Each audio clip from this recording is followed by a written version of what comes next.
Essa angústia da Cibele é a angústia de muitas pessoas aqui na cidade. Eu já vi que o senhor falou que o foco na educação, na sua gestão, se o senhor for eleito, vai ser ensinar empreendedorismo, finanças pessoais e inteligência emocional.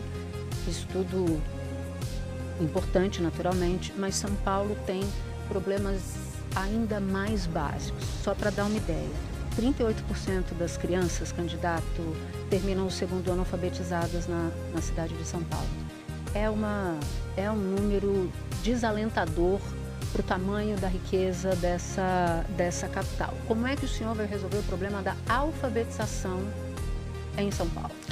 Olha, eu sou educador, eu amo o ensino e eu sei que o lugar onde a gente mais vai economizar o nosso dinheiro, até uma mania das pessoas falarem dinheiro público, mas não existe dinheiro público. O dinheiro é privado, só que ele é administrado por alguém que a gente vota por um período para devolver em benefício. Eu te pergunto, o atual prefeito pegou o ensino dessa cidade em segundo lugar e fez esse ensino cair 20 e poucas posições, salvo engano. O que acontece? Quando alguém é dedicado nisso, na rede privada eu sou dono de rede de escola também. Então eu tenho um compromisso muito grande com isso. Eu tenho 4 filhos, eu vim do ensino público. O que a Cibele falou em Heliópolis, um beijo para você e obrigado por você trazer essa pergunta. E para todas as mães e todas as comunidades que eu vou, ô Natuza, elas falam assim, ó, cuida das crianças. Ela acabou de provar aquilo que eu tenho batido há alguns anos numa tecla chamada escolarização. A gente investe 25 bilhões do orçamento de 111, ano que vem vai ser um orçamento global da Prefeitura de São Paulo de 120 bilhões.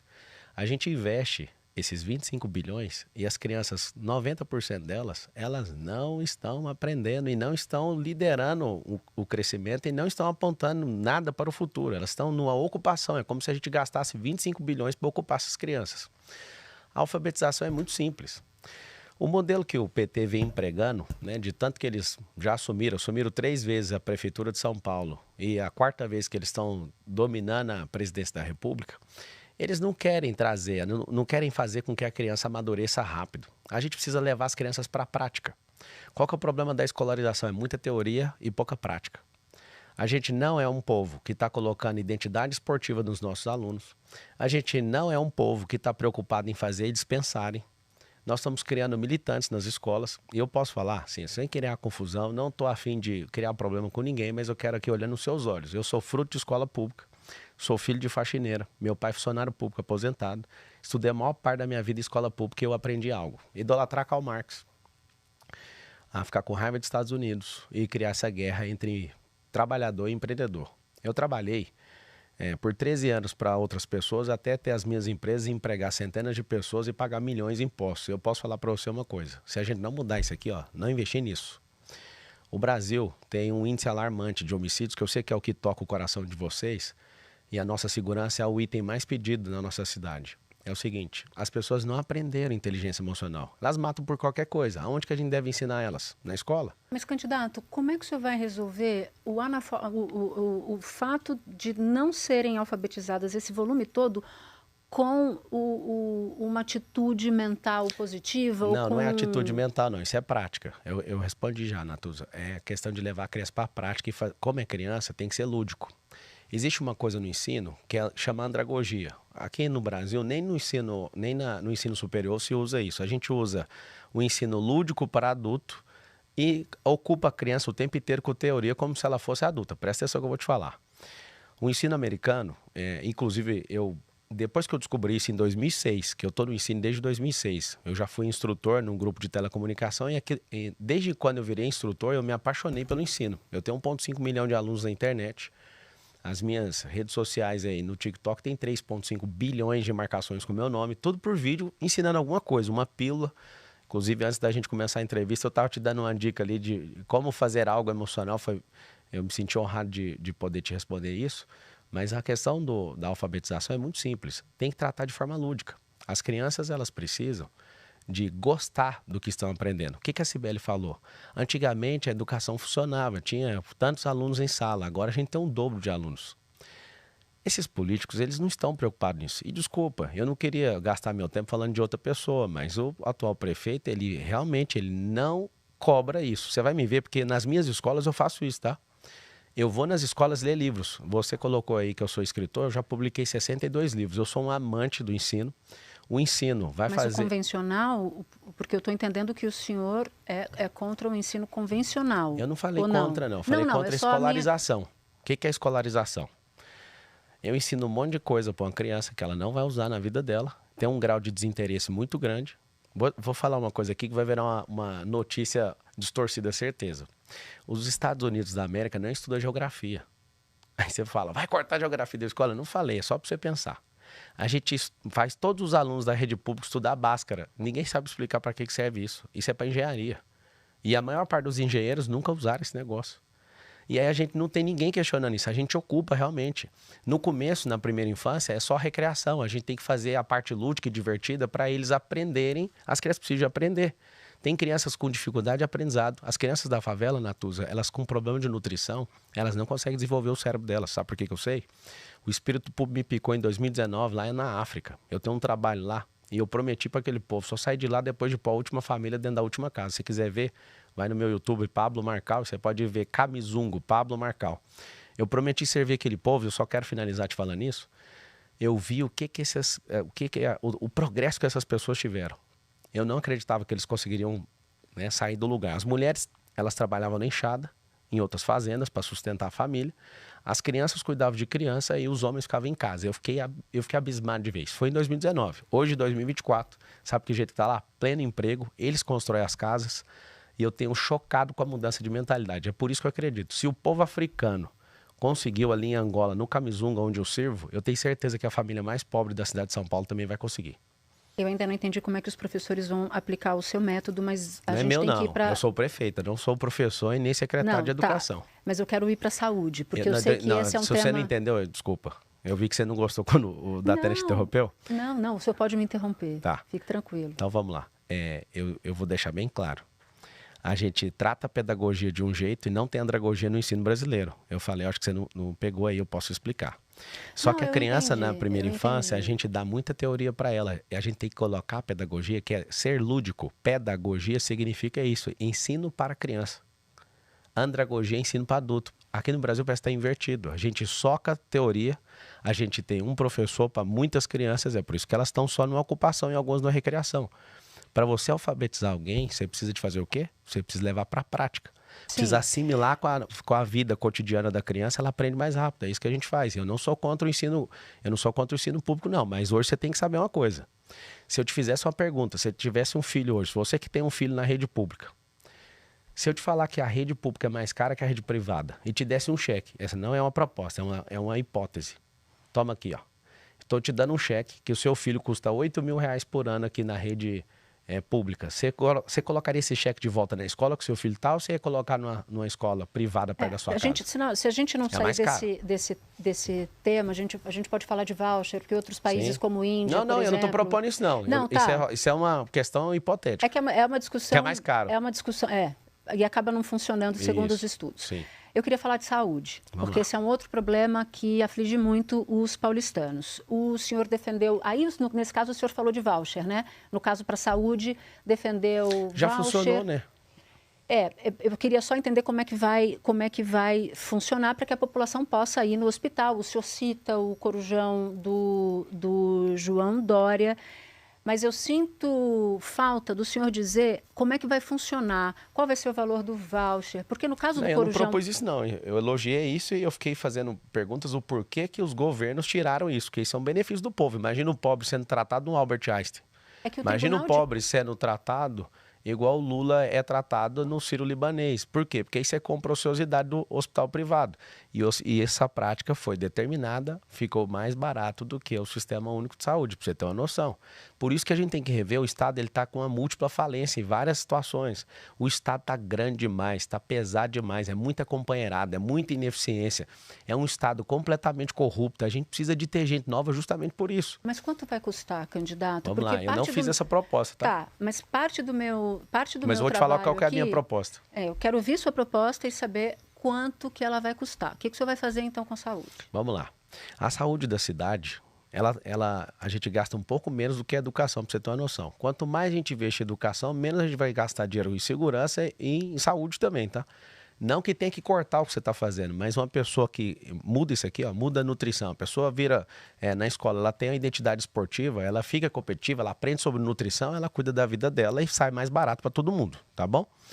Agora sim, ó, primeira coisa, como que é terrível para você que precisa ir numa UPA e aí não está integrado, por exemplo, o prontuário. Você foi em outra, aí você vem numa segunda UPA, não consegue puxar o prontuário. Como que numa era tão tecnológica, tá tudo digitalizado, a pessoa, ela parece um pirulito na boca de banguelo. Aí ela chega em um lugar, não tá no CAD, então você tem que ir em outro prédio. Pra você ter uma noção, aqui tem 32 subprefeituras, só que não está tudo integrado num prédio. O horário de funcionamento, por exemplo, compete com o horário do trabalhador.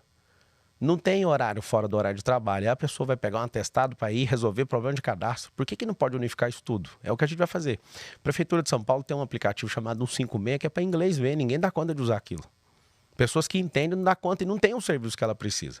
Então, a primeira coisa, temos mais de 190 mil pessoas na fila para cirurgia. Eu queria entender, um povo que gasta, investe, né? Quase 120 não, quase 20 bilhões, né, do orçamento em saúde, com tantos agentes públicos para resolver, está faltando o quê? Sabe qual que é a minha avaliação, Natuza? Se vocês não trocarem os políticos, o Essá de Queiroz falava o seguinte, que você tem que trocar os políticos pelo mesmo motivo que você troca a fralda. É muito ruim você ver, por exemplo, um partido que é caro demais, gastando dinheiro público na televisão, fundo eleitoral, e de fato juntando tanta gente para vencer uma eleição dos dois lados, eles vão comprometer todo o dinheiro dessa prefeitura. Eles nem sabem que recurso que é esse, mas o que nós vamos fazer então? Nós vamos unificar, digitalizar esses prontuários. Tem um hospital que está sem medicamento e está vencendo no outro. Essa é questão de gestão. É questão básica. Parece que essas pessoas são desumanas. Sabe por quê? Essa gestão de cada um olha o seu e cada um tem o seu próprio esquema faz com que você, que é cidadão, perca. Não faz sentido. A gente tem que ter uma gestão dentro da prefeitura que faz o quê dentro desses hospitais? Está passando medicamento aqui, isso tudo com análise, isso tudo com relatório analítico, a gente consegue ver e falar, tem que transferir medicamento para outro lugar. Mas então, unificação...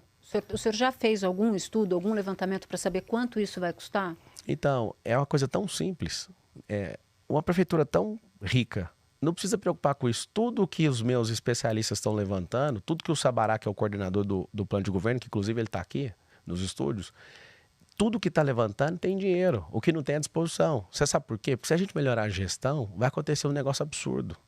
Vai mostrar os números. É a mesma coisa do que tem na rua. Eu sei que você vai chegar nesse assunto da Cracolândia. 80 mil pessoas na situação de rua. Só que o prefeito ele não assume. Ele nunca assume. Aumenta de 23% em relação ao ano passado, de dezembro para cá só. Não chegou no outro dezembro ainda. E aí o que acontece? Os números, eles não mentem. A gente precisa dos dados dessa prefeitura. Não sabe onde estão os imóveis, não sabe o porquê que essas UPAs não são integradas, não sabe por que a gente não dá conta de digitalizar isso, mas gastam bilhões desenfreados aqui na cidade. A prioridade é o povo, a prioridade é você. Agora, eu entendo tudo isso, eu entendo que em muitos casos há uma dificuldade mesmo de acessar números oficiais. E eu vou cobrar isso disso. Isso vai acabar em 2025. E eu vou cobrar disso do entrevistado, que é o prefeito. E cobra de mim também em 2025. Mas do senhor agora, eu quero cobrar outra coisa. Vai lá. Eu quero entender, para que a população que nos assiste entenda, se o que o senhor promete cabe no orçamento. Como o senhor é candidato a ser o gestor público da maior cidade do Brasil, da América Latina, enfim, eu preciso entender que o senhor está de posse, o senhor sabe não só fazer diagnóstico, mas o senhor sabe como é que o senhor vai fazer para chegar deste ponto aqui e ir até este ponto aqui. Vamos lá. A resposta curta e grossa é sim. Agora, se faltar dinheiro na nossa receita, no orçamento da prefeitura, que em 2016 era menos de 50 bi, agora em 2022 2025 vai para 120 bilhões. Eu não sei se você sabe, você vai votar em alguém que vai assumir. No primeiro ano ele tem que cumprir absolutamente tudo que já estava tudo amarrado do governo anterior e assim sucessivamente. Agora, sabe de onde eu posso levantar a receita? Nós temos 70 deputados federais no estado de São Paulo. E a maioria desses deputados, eles levam as emendas para onde? Para os interiores de São Paulo. Tem 645 cidades no estado de São Paulo. O que eu vou fazer? com o relacionamento, que eu vou mais do que prefeito e que esses caras para Brasília, eu vou trazer esses investimentos para a cidade. O porquê que os deputados não trazem? Eles usam isso para trocar isso por voto. É o sistema, o jeito que está desenhado o sistema eleitoral brasileiro. Ele leva um hospital para algum lugar e as pessoas agradecem votando nele de novo para a próxima eleição. O que eu vou fazer? Aumento de receita aqui, ó, trazer emendas de deputados e dar o devido louvor para ele, porque se não der, ele não traz a emenda. Então, ó, como é que a gente vai aumentar a receita? Trazendo emenda com parcerias público-privadas, né? Uma das coisas que você já mencionou aí, já funcionou. E por mais que precise de ajustes com o Tribunal de Contas, nós vamos fazer, precisa sentar, precisa ter paciência e falar o que deu errado, o que deu certo e vamos corrigir. Vou ter diálogo também com o presidente da República, tem que ter um cessar-fogo depois das eleições. As pessoas, elas, né, não dá para o Brasil ficar com políticos que têm inimizade com outros políticos, principalmente da federação. Então você vai ver a gente trazendo recurso do governo federal, você vai ver a gente trazendo recurso de deputados federais que nunca trouxeram emendas para a cidade de São Paulo, você vai ver a economia, a gente vai revisar, Natuza, todos os contratos dessa cidade, nós vamos revisar todos. Se tiver regularidade, dá prazo para todo mundo arrumar. E aquilo que não for lógico para a cidade, é dali que a gente vai tirar a economia. O dinheiro tem. Eu respondo para vocês, ainda mais eu. Esses caras que não entendem de dinheiro é uma coisa, eles podem falar. Eu construí um patrimônio e a gente tem um conglomerado empresarial que a minha marca é saber sobre receita, gestão e venda. Então não tem como, nós precisamos de revisar tudo, todo tipo de gasto, aumentar a nossa receita e tem os caminhos que eu acabei de mostrar. Vou dar um recado aqui para quem nos acompanha. Pessoal, a partir de agora, para você que está assistindo a entrevista com Pablo Marçal pelo TikTok, eu vou te convidar a continuar acompanhando a transmissão ao vivo no g1.com.br ou no YouTube do G1. E agora eu já quero passar para um outro tema, candidato, que é reciclagem. Bom, a gente vive numa cidade que coleta por ano cerca de 3,5 milhões de toneladas em resíduos de domicílio só, tá? De domicílio. Desse total, olha o dado, 2,6%, 90 mil toneladas em média, são de coleta seletiva. E 76% das vias têm coleta seletiva domiciliar. Qual é a sua proposta para ampliar o número de vias atendidas com coleta seletiva de lixo? A gente vai ter que usar tecnologia, porque tem gente hoje que está reciclando o lixo e fazendo o lixo virar hidrogênio. E a gente, nos dados globais de reciclagem aqui da nossa cidade, a gente não está aproveitando nem 10% do lixo. Lixo é dinheiro, pra você ter uma noção. E a questão, de novo, aonde que a gente tem que investir? No ensino. Eu tenho casa nos Estados Unidos, Natuza, e uma coisa que eu fiquei assim, assustado, é a quantidade de vezes, quando eu comprei essa casa, que eu coloquei o lixo para fora e eles não carregavam. Eu fiquei indignado. Por que vocês não estão carregando o lixo? Porque tem um dia certo. E tem educação absurda lá. As pessoas param, não param. Deixa eu explicar. Por que a 8 mil quilômetros daqui, na mesma geração, a gente que pode aprender, as pessoas lá param, não param, e aqui a gente não para. As pessoas lá, elas selecionam o lixo com tanto cuidado, mas é porque é do ensino isso. Você vê o tanto que o ensino é importante. A gente precisa de rever contrato, e aí é onde eu vou arrumar briga com muita gente, porque é o seguinte... Contrato, quando você tem um político que faz parte do contrato, ele não quer deixar isso acabar. Eu não tenho nenhum negócio com a prefeitura e não aceito ninguém que tem contrato doar nada para minha campanha, absolutamente. Sabe por quê? Porque senão eu vou ficar amarrado nesses compromissos. O que eu quero que você saiba é que vai ser uma marca de São Paulo, nós vamos provar para o Brasil inteiro, para o mundo inteiro, como é que faz para transformar o lixo em dinheiro. Alguém que é empreendedor vê oportunidade em tudo. E eu vou colocar dinheiro no caixa da prefeitura fazendo dinheiro com lixo. Dá pra gente transformar isso em hidrogênio, pra você ter uma noção. Só que vai esbarrar onde? Aí onde vai esbarrar? Nos contratos. O que eu vou ter que fazer? Eu tenho que fazer. Vamos colocar um aditivo aqui no contrato que eu quero que teste isso aqui. A prefeitura... Só que tem desculpe interrompê-lo, candidato, só que tem um ponto, porque a lei que instituiu a Política Nacional de Resíduo Sólido, ela diz o seguinte: a prefeitura tem que assegurar a sustentabilidade econômica daquela operação de coleta de lixo e do manejo desses resíduos. Se o prefeito não fizer isso só dá para fazer de duas formas: ou cobrando taxa de lixo, taxa extra, ou pegando dinheiro do orçamento, que já é um orçamento que não dá para contar com ele assim tanto, ou vai ter que tirar dinheiro de algum lugar, ou da saúde, ou da educação, ou da segurança. Então, eu queria muito entender de onde o senhor vai tirar dinheiro para fazer essa política. Dinheiro é de revisão de contrato, que eu já falei.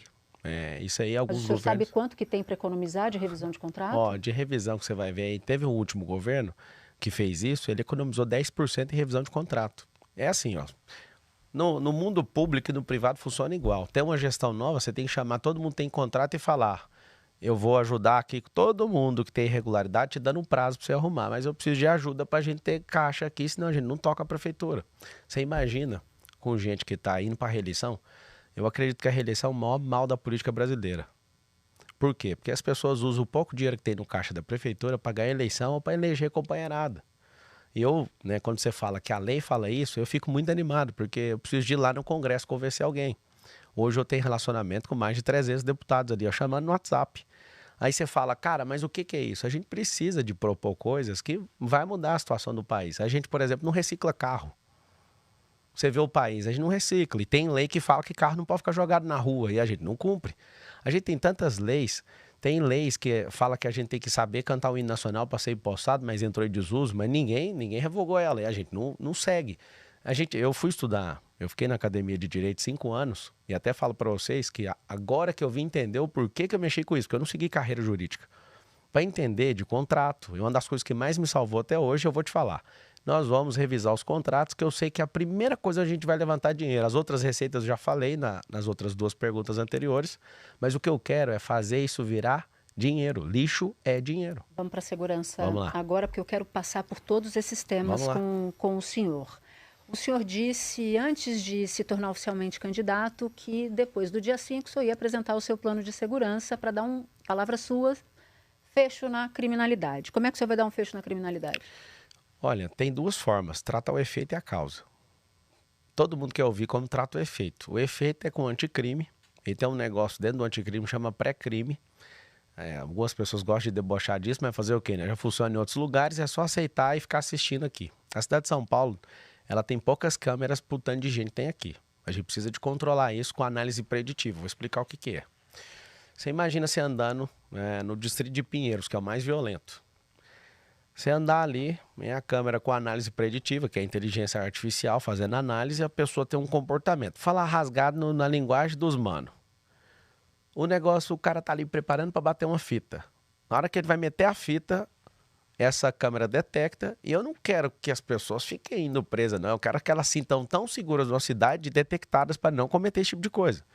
E aí o que a gente vai fazer? Eu tenho um drone na minha segurança pessoal, que é um drone que acha a gente debaixo de árvore, é térmico, ele tem sirene, ele tem alto-falante, e também isso tem na Califórnia. Você extrapola a velocidade em algumas rodovias na Califórnia, esse drone vem em cima do carro. Então você imagina, a gente começa a testar num distrito. Eu não acredito em nada que é grande solução onde a gente vai gastar bilhões. Vamos fazer isso aqui de uma vez. Tudo tem que ser testado. Tudo tem que ter um amparo da lei, tudo tem que ser testado, e a população, porque a gente está servindo a população, ela tem que aprovar. Eu quero ver quem vai duvidar, porque ninguém aguenta. Cada 3 pessoas que moram na cidade de São Paulo, uma já foi assaltada, pra você ter uma noção. Isso é um absurdo. Agora você imagina a sensação de segurança, você que não deve nada para ninguém tá nem aí, você tá aí. Agora, vamos sentar com o governo do estado, porque o governo do estado tem a polícia ostensiva. Minha proposta para a guarda, né, enquanto a PEC 57 não é votada, que eles têm a intenção de fazer a guarda virar polícia, nós vamos triplicar a guarda, sabe por quê? Porque a sensação de insegurança na cidade é absurda. Como é que o senhor chegou nesse número de 3 vezes o que é hoje? Porque hoje tem 7.600. Vai para 21. Vai para 21. De onde é que o senhor tirou esse número? De especialistas. É porque é o seguinte, não tem nos bairros, não tem nas escolas, e a sensação de insegurança, ela é muito simples. Ninguém está confiando na segurança de São Paulo. O que a gente precisa? A gente precisa e pode chegar a ter mais gente e abrir mais concursos para mais pessoas serem da guarda, tá? As pessoas estão vendo, na década de 90, Natuz, as pessoas, elas respeitavam a polícia. Eu que fui aluno de escola pública, eu lembro de todo mundo respeitar o professor. Ó, pra você ver de novo, eu te falei de como tratar o efeito. Vamos agora na causa. A causa é educação. A gente tem uma perda de autoridade, ninguém respeita político, ninguém respeita polícia e ninguém está respeitando o professor. Ou seja, a gente está com uma falência, não é contra o PT, não é contra comunista, é contra as instituições democráticas. Aí você fala, mas por quê? Porque a gente perdeu a base de autoridade, a gente perdeu a disciplina. Inclusive, só para dar uma dica para vocês sobre isso, eu acho que vale a pena eu responder isso, o político, ele tem um tipo de escola de acordo com o seu caráter. Por exemplo, o Lula, que sempre foi um militante, sempre foi alguém que sempre agiu com improdutividade, transformou o ensino superior numa coisa improdutiva e militante, é de acordo com o caráter dele. Por exemplo, o Henrique Cardoso, que era acadêmico, ele fez só 1 ou 2 faculdades federais. O Lula, que é, né, quase analfabeto, ele fez o quê? Ele fez quase 20, mas para quê? Para desenvolver a militância, que levou ele ao poder. Por exemplo, o governador do estado de São Paulo, ele é militar. O que ele acabou de fazer? Por lei, inclusive o povo de São Paulo decidiu, através da Lesp, transformar algumas escolas em um modelo cívico militar. Por quê? Porque ele é militar, ele entende que está faltando disciplina. Marcelo, e a sua? Qual que é o seu caráter? Eu sou esportista, eu sou triatleta, eu sou Ironman, sou Ultraman, inclusive. Mas segurança. Não, mas eu estou explicando. A segurança começa na educação. Não, tudo bem. O artigo 144 da Constituição Federal fala o seguinte, é dever do Estado e direito de todos. Só que eu tenho que ensinar isso para o povo aonde? Na educação. Quando você fala isso, é como se você estivesse desvinculando a educação. Eu estou te falando que uma sociedade que bate em polícia, que jeito que vai ser recepcionada pela mesma polícia? Que o senhor já fez essa digressão da educação em outros momentos. Não, mas não tem como correr da educação. Tudo bem, mas eu preciso entender como é que o senhor vai fazer isso, candidato. O senhor sabe qual é o tamanho do orçamento para a segurança? De cabeça, não. 1,3 bi. Desses, 945 vão para pessoal. Sim. Então, vamos aqui triplicar. Significa dizer que o orçamento da segurança pública vai triplicar. O que tem hoje não caberia dentro do seu... É por isso que ano que vem o orçamento já vai aumentar em quanto? 9 bi. 9 bi. Com o resumo de contrato, a gente tem 111, a gente tem mais 10 bi de economia. E aí que está o diferencial de gestor. Mas mesmo assim, candidato, eu estou sentindo dificuldade de entender os números das suas propostas para eu conseguir mensurar e explicar para quem nos assiste se elas cabem dentro do orçamento. Porque senão... Eu fico tentando puxar aqui que o senhor saia do genérico para ver se cabe, para eu fazer essa conta. Vamos lá, vamos pegar um contrato da prefeitura que cobra 27 mil reais para tirar uma árvore. Você que não entende disso, Natuza, você acha que vale 27 mil reais num contrato tirar uma árvore que tá para cair? 27 mil? Quando eu falo de revisar contrato, ali está a maior economia que existe. E eu posso falar, a minha briga não é contra comunismo, contra PT, é contra gente que tem contratos que estão ali há 20 anos. Essas pessoas vão ter que perceber que tem alguém novo ali que quer mostrar serviço. E aí eu deixo meu apelo para vocês. Um prefeito igual o Ricardo Nunes, ele está fechado com 12 partidos políticos. Eu não sei se você sabe, é a coisa mais cara que vocês vão fazer na vida de vocês, escolher um cara desse. Pegar a companheirada do PT, que já governou a cidade por 3 vezes e não resolveu nada. Na vez do Haddad, que é um péssimo ministro da economia, ele foi prefeito. Ele gastou o dinheiro com esses contratos, aí a nossa ciclovia, só para pintar o chão, foi mais caro do que banhar a ouro o asfalto. O que eu quero que você entenda? Que se colocar alguém novo, que é sangue bom, que dá conta de dialogar com todo mundo, mas que vai revisar esses contratos, é onde eu vou arrumar o dinheiro. O dinheiro é muito simples, tem a previsão legal e eu preciso achar onde tem a forma de enxugar esse dinheiro. Se vocês entenderem, quando você acabou interrompendo, eu entendi porque você pediu para aprofundar. Quando você pede para mim assim, ó, mas da onde você vai tirar o dinheiro? Gente, nós estamos falando de um orçamento de 120 bilhões. Tem muito acordo errado feito. Tem muita coisa errada. Eu estou entrando nessa prefeitura sem dever ninguém. E você quer saber, Natuza? Eu vou chamar todos os partidos políticos para compor o governo. Só que ninguém vai ficar com essa caneta de gastar esse dinheiro. Porque são pessoas companheiradas. Vou explicar para vocês. Vou jogar um negócio aqui, eu quero que vocês avaliem como cidadão, tá? E é um socorro que eu peço para o Brasil inteiro. Pelo menos, eu vou falar uma hipótese para não criar problema, tá? Na minha avaliação, eu imagino que 50% do dinheiro público é evaporado. Vou explicar como. Com morosidade, burocracia, corrupção, ineficiência e gente que é incompetente. Quando você coloca gente incompetente nisso, é um absurdo. Essas pessoas, né? Você que é alguém aí que é comerciante, você sabe de alguns desvios que acontecem nas subprefeituras. Chega denúncia o tempo inteiro sobre isso. Se vocês mantiverem essas pessoas, é muita companheirada. A gente precisa de trocar os quadros. Deixa eu te falar algo. E dependendo de quem ganha, só de trocar o quadro já é econômico para a prefeitura, para o povo. Só que o problema é trocar por alguém que já tem esquema já marcado há décadas. Aí se você fizer só a troca, você já derruba os esquemas. Só que você vai colocar alguém profissional em esquema, aí já é outro problema. Vocês precisam de dar chance para alguém que nunca foi. Algumas pessoas falam assim para mim, você nunca foi administrador público. Por acaso alguém nasceu com esse dom? Ou a pessoa desenvolveu? Eu não estou aqui falando para vocês que eu sou o melhor cara do país ou da cidade de São Paulo para governar a cidade de São Paulo. Mas entre esses candidatos, eu sou o que mais entende de gestão. Eu sou o cara que mais tem coração com gente, porque eu fiz com o meu dinheiro. O que eu fiz na África, eu fiz com os meus networks, com o meu acesso, com o meu tempo e com o meu dinheiro. Imagina fazendo com o nosso. Eu quero que vocês entendam isso. Tem dinheiro sim, a prefeitura é rica e o povo é pobre. Por quê? Porque não sabe escolher as pessoas que vão dirigir. Porque quando você coloca um prefeito, ele se acha o rei. Só que o prefeito é a pessoa que mais tem responsabilidade na cidade. Ele é o maior servidor público que existe. E eu tô aqui pedindo a confiança de vocês justamente por isso, porque eu quero servir vocês. E tem como pegar esse dinheiro, tem como chegar nesse dinheiro. Candidato, vou mudar agora de assunto. O senhor deve ter visto, o jornal Folha de São Paulo publicou um áudio do presidente do seu partido, o Leonardo Avalanche, dizendo ele próprio no áudio que tem ligações com o PCC. Vou ler aqui 2 momentos desse áudio, tá? Não tem o Piauí, o chefão lá, não tem o chefe do PCC que está solto, ele é a voz abaixo. Em outro trecho, o Avalanche diz que o Piauí nunca mexeu com política, hoje ligaram para o menino, né, lá de dentro da cadeia e falaram, estou trabalhando para o Avalanche de motorista. Num segundo trecho, o presidente do seu partido diz assim, eu sou o cara que soltou o André. É o André do rap, que foi solto pelo Supremo, inclusive, numa decisão do Supremo. A turma, e ele segue, a turma, não sei se vai ter conta disso. Esse é o meu trabalho, entendeu?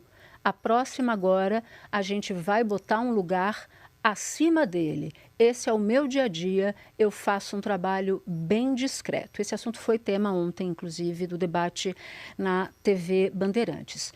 O que o senhor diz sobre isso, presidente do seu partido? A primeira coisa que quando eu vi pelo noticiário, eu me encaminhei para ele e falei, o que é isso? Ele respondeu que isso aí é uma montagem. E é difícil fazer juízo de valor de uma... A Folha de São Paulo, inclusive, candidato, falou com pessoas que estavam na conversa e que confirmaram que ele disse. Se confirmou e tiver, de fato, se isso é uma conversa fiada, que ele apresente, né, as declarações dele, ele mesmo tem que se defender. Eu sugiro para você fazer isso. Você imagina eu, numa campanha eleitoral, que todo mundo tenta me derrubar de todo jeito e imputando coisas na véspera de um debate. Eu não estou defendendo ele, tá? Tem gente que começou a falar, o que você acha? Cara, eu não tenho como achar, eu não sei a veracidade do áudio, você já falou que teve certificação aí, mas eu, de toda forma, eu acredito que as pessoas, elas precisam de ter o contraditório e a ampla defesa, uma das coisas mais belíssimas que tem no direito. Eu não faço parte disso, eu não tenho nenhum recurso de ninguém, então assim, se ele acabou falando, que ele se explique. Se isso é irreal, que alguém que produziu isso, que seja responsabilizado. Mas eu não tenho como eu defender dirigente de partido. Você quer que eu te fale uma coisa do fundo do meu coração? Eu quero que no futuro Brasil a gente possa ter pessoas como eu e você que possam ser candidatos em partido político. Isso é quase um manicômio, você não consegue. Mas o senhor acha que o senhor consegue garantir que o seu partido, que o senhor entrou não faz muito tempo, não tem vinculação eu não posso com o garantir PCC? isso. Porque a gente passou em 2006... Não sei falar isso. Não sei se o senhor se recorda, uma situação muito dramática aqui em São Paulo. Sim. A gente tem trauma do que aconteceu, o PCC resolveu atacar em várias frentes e a população ficou sob medo. Então, qualquer história que aponte ligação com a organização criminosa é um tema de suma importância para os eleitores e para a sociedade. Sim, a gente está vendo nos ônibus aí, com a máfia de ônibus do Ricardo Nunes, a gente já está percebendo isso. Da minha parte, tá? Eu seria um mago e falar que eu não conheço todo mundo do partido. É como você mesmo falou, eu estou há pouco tempo. E eu deixei bem claro, isso não é desonra com as pessoas do partido, mas eu quero um futuro, a pessoa falar, cara, se nenhum partido você consegue entrar, porque eu queria um partido de gente que não tem problema. Não faz sentido nenhum te falar, eu garanto. Agora, eu garanto que eu, Pablo Marçal, não tenho nenhuma vinculação, não vou baixar a cabeça para ninguém que é bandido. Zero possibilidade disso acontecer. Da minha parte, eu te garanto. Agora, o partido, sei lá quantas mil pessoas tem nesse partido. Mas para se precaver, o senhor não fez nenhum pedido, nenhuma averiguação interna? Porque se ficar provado o que ele diz... Né? Que ele responda, por favor. Não só que ele responda. Sim. Ele é o presidente do seu partido. Sim. E eu imagino que como presidente do seu partido, que está com o senhor o tempo inteiro, ele vai ter influência na prefeitura. O eleitor merece saber se ele vai ter influência na prefeitura. No ano passado, por exemplo, um outro dirigente do PRTB foi indiciado pela polícia por associação ao PCC. Então você vai olhando ali... Esse é quem? Quem que Esse é o Escobar. Tá. Esse nem faz parte do partido. Ele Esse ficou 3 dias no comando. Ele nunca foi membro. Ele supostamente ficou nesse comando. Ele não chegou a ser inscrito no partido, onde eu vi. Ao que consta aqui, onde eu fui atrás. Ele ficou 3 dias e depois saiu. E depois que acabou desligado. descobrindo isso, foi desligado. Exato. E tem outras denúncias envolvendo outros integrantes.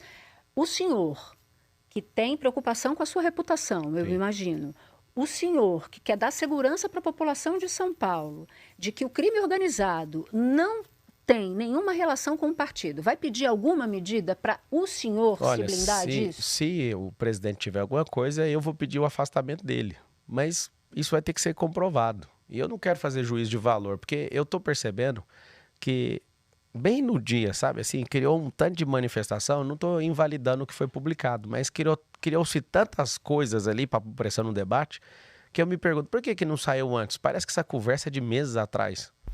É assim, eu quero que isso seja apurado. É do início do ano, salvo engano, então, fevereiro. O negócio é do início do ano, né? A pessoa espera bem no dia do debate para jogar uma bomba ali para o negócio. Eu, da minha parte, fico em paz. Não tenho compromisso com bandido nenhum. Você falou uma coisa do presidente, o presidente não manda nas minhas decisões. Eu escolhi a vice. Não tenho nenhum cargo comprometido para ninguém, porque eu vou fazer um processo seletivo com todos os partidos. Vou fazer no modelo da Inglaterra, que a oposição é sombra, e não uma oposição que quer destruir a prefeitura. Eu vou dar espaço para todo mundo, só que a pessoa ela vai ter que ficar uns 5 dias de imersão comigo, eu vou voltar na Grécia Antiga e explicar o que é política. Mas o eleitor não tem razão, candidato, de ficar cauteloso quando 100%. Recebe esse tipo de Inclusive notícia? eu tô cauteloso. A primeira pessoa que eu mandei foi para ele mesmo e falei, você precisa explicar isso aqui. A primeira explicação dele falou que isso aí é adulterado, e eu acredito de verdade e vou esperar. A apuração vai chegar, não tem como. Eu espero de verdade que se tiver bandido desse partido, que saia. Agora imagina, tem 30 partidos políticos. Só para você ter uma noção, eu nunca quis mudar de um partido para o outro. Partido número 1 foi lá e se vendeu para o Lula. Partido número 2 eu entrei por causa de uma federação, juntaram o partido com Solidariedade, ou seja, eu nunca fiz uma inscrição lá. Partido 3 que eu entrei, de um cara tão gente boa, Emael. O cara não tem processo, tem nada, só que ele não tem palavra. O que ele fez? Na hora de sair a candidatura, ele me tirou. E eu entrei nesse partido de última hora. E entrar nesse partido, ele tem me sustentado. Eu quero agradecer o Leonardo aqui e agradecer todo o partido, o Levi Fidelix, a família dos Fidelix, porque eles têm me honrado. E nós vamos vencer essa eleição. E quem não tiver postura e quem tiver qualquer tipo de ligação com crime, eu sou presidente de honra. Eu falo para você, essas pessoas não vão fazer parte do partido. A gente não tem vinculação com crime. Ainda numa toada de entender como é que o senhor chega até aqui. Teve um episódio em 2022, que foi o episódio do Pico dos Marins, em que o senhor levou 32 pessoas para o topo de uma subida até o pico. Acabou que o grupo ficou preso, uma parte desceu, ficou preso. Não, ficou preso. Eu vou te ajudar aí nessa informação. Não, deixa eu só fazer a pergunta. Ficou preso lá no topo da montanha no meio de uma tempestade, as barracas voaram, a ventania levou as barracas, enfim. E acabou isso ensejando uma investigação contra o senhor que foi prorrogada agora inclusive, por tentativa de homicídio, por supostamente ter colocado em risco a vida dessas pessoas. Como candidato a administrar uma cidade requer esse tipo de cuidado das pessoas, então. Eu queria muito que o senhor dissesse para o eleitor o que aconteceu nesse episódio, porque esse eleitor, de novo, pode estar inseguro com esse tipo de informação. Não precisa ficar inseguro com a realidade. Com o tipo de informação, você sempre pode ficar inseguro até checar a realidade. A realidade dos fatos não subi liderando grupo nenhum. Eu subi 5 horas depois que o grupo subiu. Ninguém ficou perdido. A gente já foi algumas vezes nesse pico.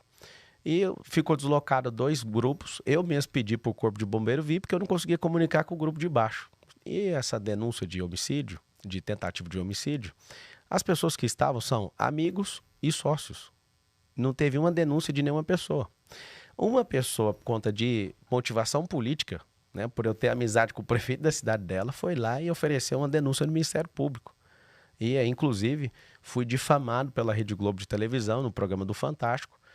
Fizeram uma desossa com a minha imagem em relação a isso e ninguém que estava nessa subida reclamou de nada disso. Eu subi 5 horas depois, eu não liderei grupo, coisa nenhuma. Então, assim, aquilo foi um erro? Sim, as pessoas erram.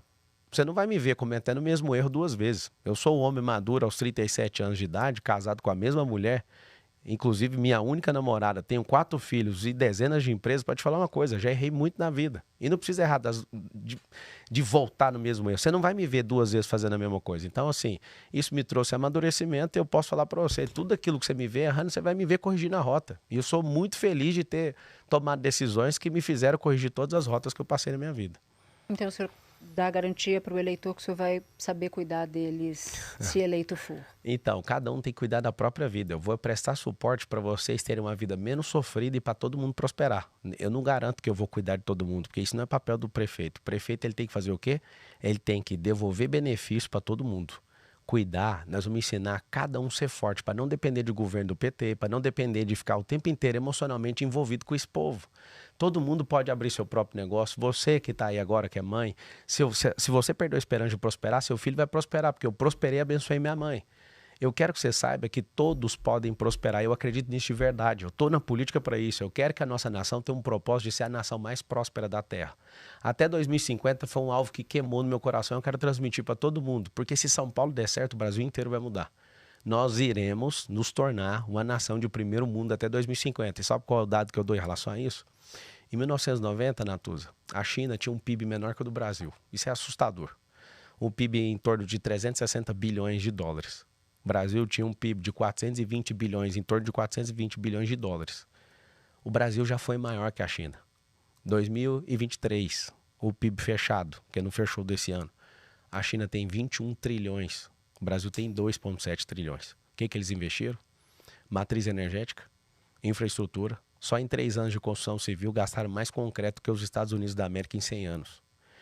Sabe o que eles investiram? Em educação. Sabe o que eles investiram? Tecnologia.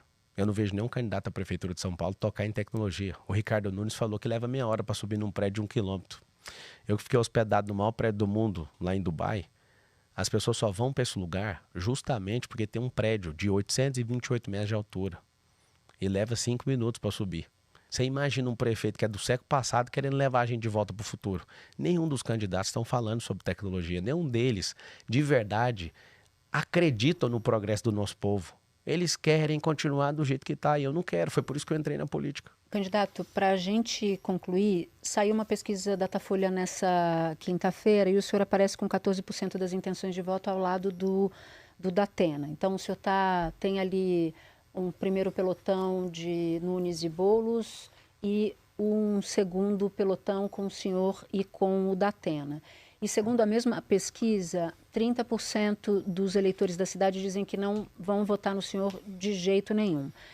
Eu queria lhe perguntar, o que o senhor vai fazer, qual é a sua estratégia para crescer num primeiro momento e qual é a sua estratégia para diminuir a resistência do eleitorado de São Paulo nesse patamar dos 30%? Olha, Nato, se eu contar a estratégia para crescer, o Boulos vai copiar. Então não vou contar a estratégia de crescimento, tá? Mas eu vou prometer algo. Essa campanha, infelizmente, vai ser uma guerra, porque a gente não está mexendo com gente amadora. É gente do Foro de São Paulo. É gente que não admite, inclusive você entrevistou o Guilherme Boulos aqui, ele não admitiu o amante dele chamado Maduro, ele não entende que aquilo é uma ditadura. Ele saiu, escorregou igual sabonete nas perguntas e quero te dar os parabéns, você foi brilhante assistir as outras entrevistas e foi de altíssimo nível. Se todas as entrevistas forem igual você está fazendo aqui, a gente vai ter um ganho aqui na cidade de São Paulo. É o seguinte, quando você percebe que existe um investimento de milhões em pesquisas, é para mudar a opinião com as pesquisas. Vou fazer um desafio para todo mundo. Vocês vão pegar no Google a Exame. A Exame de anteontem, ela colocava o Ricardo Nunes na frente. A Exame no outro dia já colocou o Boulos na frente. Vou te falar o que é pesquisa. Pesquisa e a eleição e a mineração, você só conhece na apuração.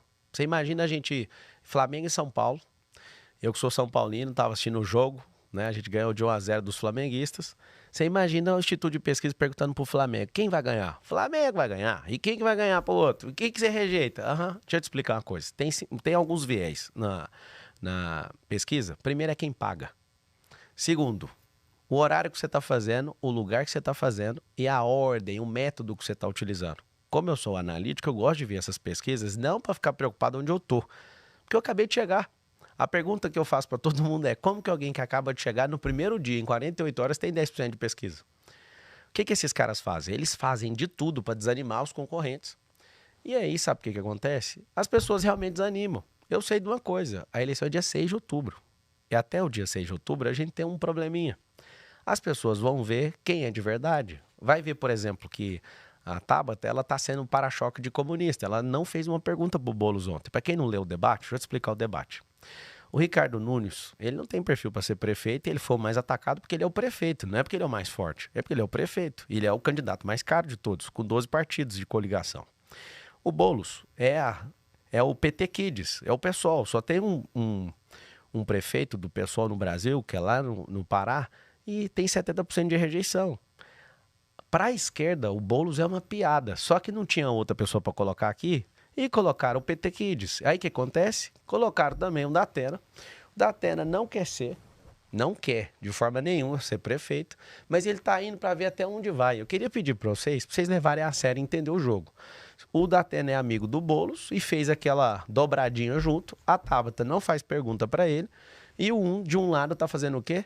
Tá ali aguentando o tranco para ver se continua prefeito. Só que isso não é vantajoso para a cidade. Foi aí eu termino a resposta, falando o seguinte: quando eu vi o PL sacando o Salles, eu percebi que tinha alguma coisa errada aqui na cidade de São Paulo. Foi onde eu decidi ser prefeito dessa cidade.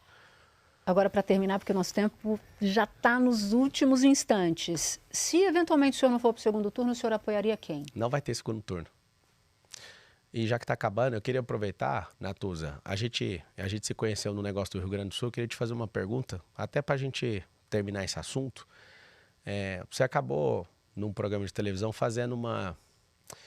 Eu quero deixar em aberto aqui, eu nem vou adjetivar o que você fez, mas eu acredito que foi um pouco fora da realidade falar que eu fiz fake news por conta de Paulo Pimenta e tudo. E foi comprovado pelo SBT, pelo governador do estado de Santa Catarina. Eu fui um dos civis que mais ajudaram o Rio Grande do Sul. Encaminhei 206 carretas para lá, foram milhões de suprimentos, mandei minhas aeronaves, parei minhas empresas, criei aplicativo de resgate, fiz tudo. Eu não quero medalha de herói, ninguém precisa falar que eu sou herói, mas eu queria saber de você. Porque na injustiça que você, como uma jornalista, acabou fazendo, eu tive 56 milhões de visualizações e uns 200 mil comentários e acabou criando uma indisposição entre eu e você.